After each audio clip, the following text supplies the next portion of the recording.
This is Bobby Fernandez from the Greeley Tribune, and I'm standing here live outside the Denver Nuggets locker room, hoping to get a word with Nikola Jokic, Nuggets center, after his big historic triple-double last night against Milwaukee.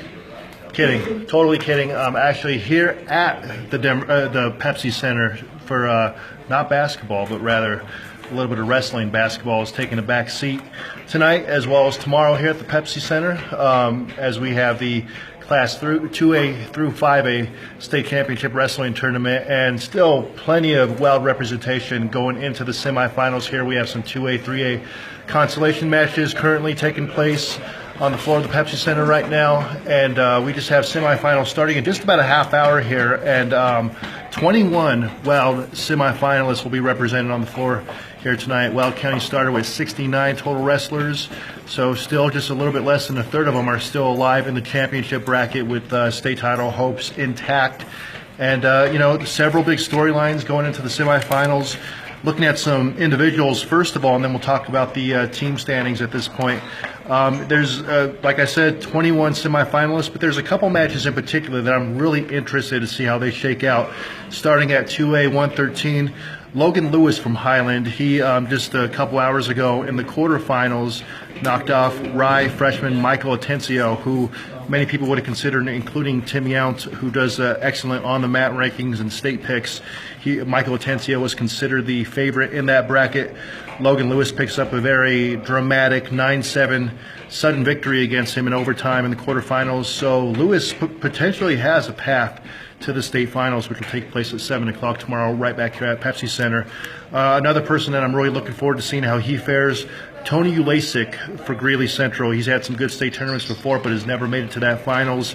He'll have a very tough matchup in the 4A 152-pound bracket against Elijah Valdez, Mesa Ridge, who's a senior, 40-1. So, he is certainly probably the favorite in 4A. He was a runner-up last year.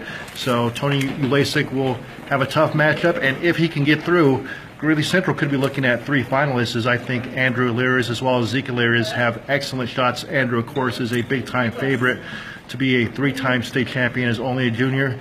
Zeke Aliris has been close to making the finals before. I believe he was third last year at the state tournament, but I think Zeke has an excellent shot this year of making it through into the finals. So could be a very excellent weekend, a banner weekend for Greeley Central.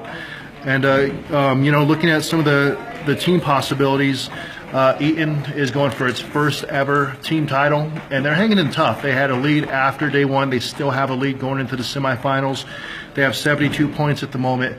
Alamosa, who was probably considered the favorite, of course, the program who has won state titles before, is breathing right down Eaton's neck with 63.5.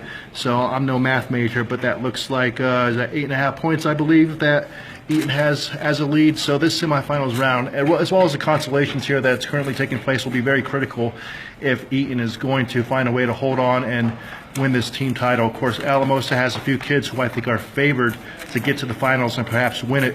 Eaton really doesn't. I mean, Eaton has several kids, I think, that many people would have picked to be from that 3 to 6 range, but I don't know if they had anybody who was a bona fide top favorite to make it to the finals. But they have a bunch of kids, 5 semifinalists who have a chance here. I, in particular, like the way Jake Sandow has wrestled in his tournament at 195.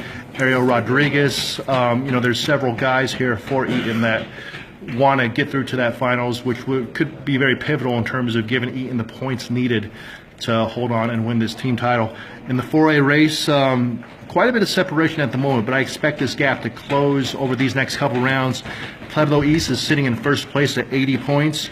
Windsor is sitting in second at 66.5, and then Pueblo County is at 64. Greeley Central is actually in fourth place, but there's quite a bit of a gap. Greeley Central is in the 40s when it comes to team points at the moment, so it's really, one can argue that Pueblo East has all the advantage here, but I think it's a 3-horse race, and I think it's going to get much, much tighter in the next couple hours here. So, like I said, we're just a short while away, about a half hour here from the semifinals, and you can follow me for updates all throughout the semifinals at Bobby D. Fernandez.